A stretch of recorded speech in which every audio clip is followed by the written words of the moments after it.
हैं लोमस, अपने ही त्योहार पर पटाखे ना जलाएं तो किसके त्योहार पर जलाएं? पड़ोसियों से आपने पूछा नहीं और आखिरकार पटाखे जलाने पर उन्हें दिक्कत क्या, पिटाई क्यों?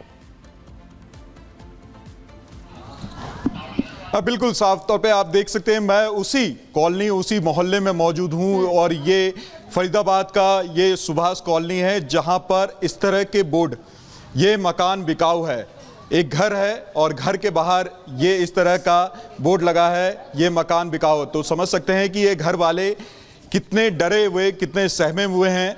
और घटना केवल इतनी होती है कि बच्चा होता है, एक बच्चा यहाँ पे फटाका जलाने की कोशिश करता है और उसी फटाखे जलाने के क्रम में कुछ लोग आते हैं उसके घर पे और मारपीट करते हैं। घर में महिलाएं होती है, पुरुष भी होते हैं, लेकिन महिलाओं के साथ अभद्र व्यवहार उनके द्वारा किया जाता है, गाली गलौज किया जाता है, पत्थरबाजी की जाती है।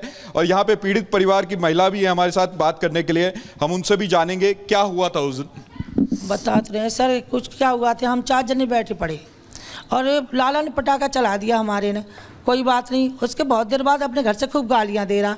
हम बोले किसे गाली दे रहा, कि हम तुझे दे रहे। झट गेट खोल के मेरे घर पे धावा बोला आके, पहले कुर्सी फेंक के मारी, फिर उसके बाद उसके मेरे पति को मारा, फिर मुझे मारा, फिर उसके बाद हम लोग घर में घुस गए, ईंट पत्थर से मारा। मैं घर में घुस गई हूँ, लगी मेरी ईंट एक भी नहीं थी। फिर मेरे घर में ईंटें बजाई गई, पूरे घर पत्थरों से भर दिया गया, ऊपर नीचे चारों तरफ सड़क, जो CCTV में आ चुका है और सभी प्रशासन देख रही है, फिर भी कुछ भी नहीं हुआ अभी तक। और लोग धमकियाँ दे दे जा रहे। क्यों आपने दर्ज करवाई? करवा दी। तो कंप्लेंट मैंने क्यों करी, कि उनकी पकड़ करो, कुछ भी नहीं करा, धमकी मिल रही है, हम लोग मारे जाएंगे, कुछ नहीं होगा बस। तो कुछ उसके बावजूद भी ये लोग धमकी दे रहे हैं? अभी दे के गए कि मीडिया आ रही है, तुझे जान से मार देंगे, तेरे बच्चों को मार देंगे। मैं कुछ नहीं कहना चाहती ना, मीडिया मेरे यहाँ आओ, बस बात ही है। देखिए यहाँ पे ये काफ़ी डरे हुए हैं, काफ़ी सहमे हुए हैं और केवल वजह ये थी कि बच्चा एक फटाखा जलाता है और जलाने के बाद कुछ लोग आ जाते हैं, ये दूसरे समुदाय के लोग होते हैं और यहाँ पर आकर के पत्थरबाजी उनके द्वारा किया जाता है और एक परिवार काफ़ी डर जाता है। और ये बता रहे थे कि इन्होंने एक घर इसी डर से बेचा था, इसी मोहल्ले में एक और घर था उनका, इसी डर से उन्होंने बेचा और दूसरा भी घर ये जो लोग हैं वो दबाव डाल करके बिचवाना चाहते हैं। और यहाँ पर जो पीड़ित परिवार के कुछ लोग हैं, जो घटना हुई, घटना के बाद आप लोगों ने FIR करवाई, FIR के बाद भी क्या जो आरोपी हैं उनके तरफ से कोई धमकी दी जा रही? बराबर धमकियां आ रही हैं, अभी तक गिरफ्तारी नहीं हुई है मैं बताऊं। और कोई हमारी अभी तक कोई ऐसी नहीं हुई है कि जो जिसके गिरफ्तारी कर ली जाए। हमको जान से मारने की धमकी दी जा रही है, हमारे हाथ पैर तोड़ने की दी जा रही है। मैं बताऊं, कोई हमारी ऐसी सुनवाई नहीं हो रही है। अभी भी नायब सैनी की साहब की सरकार है, इस सरकार में सुनवाई नहीं होगी तो कब होगी? ये कट्टरपंथी लोग हैं, ये मुसलमान हैं, ये धावा बोलते हैं, एक साथ धावा बोलते हैं, घर पर चढ़ चढ़ के धावा बोलते हैं, बराबर धावा बोलते हैं। ये नहीं आ रहे, मेरे घर में घुस गए, मेरी बेटी के साथ बदतमीजी करी। मैं बताऊं, देखिए चोट के निशान, ये बच्चा है और ये बच्चे के चोट के निशान है, यहाँ देखिए हाथ में इसके चोट के निशान है। कौन कौन लोग पहुंचे थे यहाँ पे? सर आसिक और राशिद थे और उनके दोनों दामाद थे और ये सारी महिला थी, ईंट बराबर मार रहे थे ये सब। और इनका एक मैन है, मैन वो रजाक है सर, रजाक मैन है, मैन जड़ वो ही। उस समय घर में मौजूद थी? हाँ सर, मैं घर में ही मौजूद थी। मैंने बाहर निकली हूँ, जैसे गाली गलौज करने लगा, मैंने यहाँ से वीडियो बनाई है आपको जो दी है मैंने।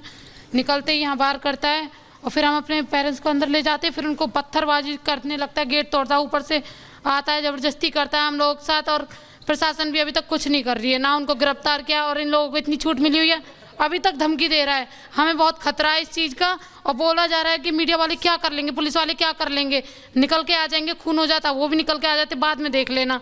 हमें धमकी पे धमकियाँ मिल रही हैं इतना कुछ होने के बाद भी। देखिए FIR लिखाने के बावजूद भी धमकियां मिल रही है और जो यहाँ पीड़ित परिवार है वो लगातार ही गुहार लगा रहा है कि इनके मामले को लेकर के जल्द से जल्द सुनवाई हो, जो आरोपी हैं उनको जल्द से जल्द पकड़ा जाए। हालांकि जो आरोपी का घर है वो पड़ोस का ही है और ये घर है। हम वहाँ पे भी लोगों से बात करने की कोशिश करेंगे और जानने की कोशिश करेंगे। कोई है घर में? बिल्कुल लोमस, और ये बहुत बड़ी बात है कि किस तरीके से जो ये हुआ है, अपने ही त्योहार पे पटाखा चलाने की वजह से, त्योहार मनाने की वजह से उनको अपना घर छोड़ के जाना पड़ रहा है। आप नजर बना के रखिएगा, आपके पास वापस लौटेंगे। तो देखिए लोमस हमारे सहयोगी जो बता रहे थे कि किस तरीके से वहां एक परिवार जो है मजबूर यहां पर नजर आ रहा है। आगे बढ़ते हैं, अमेरिका की बात करेंगे। अमेरिका में रिपब्लिकन पार्टी के उम्मीदवार डोनाल्ड ट्रंप ने अब एक नया मुद्दा छेड़ दिया है और ये मुद्दा इस चुनावों में कमला हैरिस से उनको बढ़त भी दिलवा सकता है। दरअसल ये मुद्दा है अमेरिका से हजारों किलोमीटर दूर बांग्लादेश का, और बांग्लादेश का मुद्दा जो बाइडेन पर भी भारी पड़ सकता है। रिपोर्ट आपको दिखाते हैं।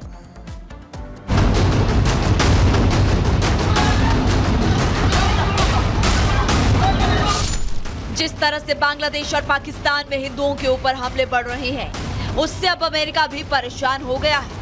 अमेरिका के पूर्व राष्ट्रपति डोनाल्ड ट्रंप ने अब हिंदुओं पर हमला करने वालों को ऐसी चेतावनी दी है कि पाकिस्तान और बांग्लादेश में हिंदुओं को निशाना बनाने वाले कट्टरपंथियों में खलबली मच गई है। दरअसल दिवाली के मौके पर भारत और अमेरिका समेत दुनिया भर में रह रहे असंख्य हिंदुओं को डोनाल्ड ट्रंप ने दिवाली की शुभकामनाएं दी। लेकिन साथ ही डोनाल्ड ट्रंप ने कहा कि मैं बांग्लादेश में हिंदुओं, ईसाइयों और दूसरे अल्पसंख्यकों के ऊपर हुई हिंसा की निंदा करता हूं।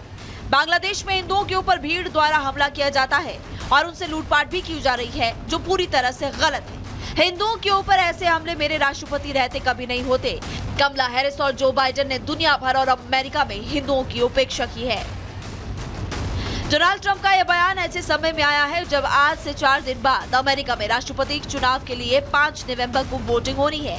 ऐसे में उनके इस बयान को अमेरिका में रह रहे भारतीयों को रिझाने के तौर पर देखा जा रहा है। ऐसा इसलिए भी क्योंकि अमेरिका में भारतीय मूल के करीब 48 लाख लोग रहते हैं जो अमेरिका में सरकार बनाने का दमखम रखते हैं। शायद यही वजह है कि ट्रंप कहीं न कहीं चुनाव से पहले भारतीयों को अपने पाले में डालने में जुटे हुए हैं। वहीं अगर बाइडेन की बात की जाए तो अमेरिका के राष्ट्रपति जो बाइडेन की तरफ से भी बांग्लादेश में हिंदुओं पर हो रहे हमलों को लेकर ऐसा कोई बयान अब तक सामने नहीं आया है। ना तो बाइडेन ने हिंदुओं को दिवाली की शुभकामनाएं दी। ऐसे में माना जा रहा है कि इस बार ट्रंप हिंदुओं को रिझाने में कामयाब हो सकते हैं। इसका अंदाजा इसलिए भी लगाया जा सकता है क्योंकि ट्रंप बीच बीच में हिंदुओं और भारतीयों को लेकर तमाम ऐलान करते रहे हैं। एक बार तो उन्होंने यहाँ तक कह दिया था कि व्हाइट हाउस के दरवाजे भारतीयों के लिए हमेशा खुले हैं। The First Lady and I have just traveled 8,000 miles around the globe to deliver a message to every citizen across this nation. America loves India. America respects India. And America will always be faithful and loyal friends to the Indian people. Trump जिस तरह से हिंदुओं के समर्थन में बयान दे रहे हैं और हिंदुओं पर हिंसा रोकने की बात कर रहे हैं, उससे तो एक बात साफ हो गई है कि अगर डोनाल्ड ट्रंप अमेरिका के राष्ट्रपति बने तो बांग्लादेश की यूनिट सरकार की मुश्किलें बढ़ जाएंगी और हिंदुओं पर हमला करने वालों पर खुद ट्रंप एक्शन लेंगे। Bureau report, Republic Bharat.